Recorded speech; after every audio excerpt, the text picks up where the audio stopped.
السلام عليكم ورحمة الله وبركاته. أهلا بكم متابعين كرام متابعي قناة من الآخر خلاص. معكم محمد نور الدين. مواعيد مباريات الجولة الثالثة من دورة ألعاب البحر الأبيض المتوسط طبعا لكرة القدم اليوم بإذن الله تعالى الخميس 30/6/2022. متابعين الكرام، احنا عندنا اختلاف في حاجة واحدة بس بين المواقع. في موقعين بيقولوا ان مباراة المغرب واسبانيا 6 مساء زي ما مكتوب كده، وفي موقع بيقول ان المباراة ميعادها الساعة 9 مساء المغرب واسبانيا، بس هو ده الاختلاف الوحيد. طيب، عندنا مباراة البرتغال امام اليونان الساعة 6 مساء بتوقيت مصر، الساعة 7 مساء بتوقيت مكة المكرمة، والساعة 5 مساء بتوقيت تونس والجزائر والمغرب. القناة الناقلة لمباراة البرتغال امام اليونان القناة الجزائرية السادسة، الجزائرية 6.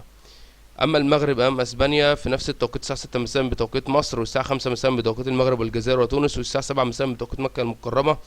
القناة الناقلة قناة المغربية الرياضية، والمعلق هشام فرج. طيب، لو هي 9 مساء هيبقى نفس الحاجات بالظبط، يعني ممكن تكون 9 مساء، فكون 9 مساء بتوقيت مصر، و10 مساء بتوقيت مكة المكرمة، و8 مساء بتوقيت تونس والجزائر والمغرب. وساعتها برضه يكون القناة الناقلة قناة المغربية الرياضية، والمعلق هشام فرج.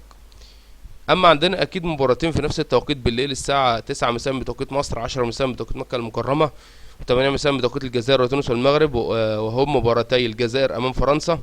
والقناة الناقلة لهذه المباراة قناة الجزائرية السادسة، الجزائرية 6 هتذيع هذه المباراة. والمعلق هيكون يونس زين. كذلك عندنا قناة الهداف هتذيع المباراة.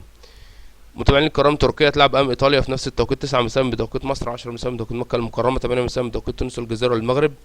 والقناة الناقلة لهذه المباراة يعني هي غير معروفة، ولكن في الغالب هتكون قناة الجزائرية الرابعة، أو إحدى قنوات أون تايم سبورت أو بي إن سبورت.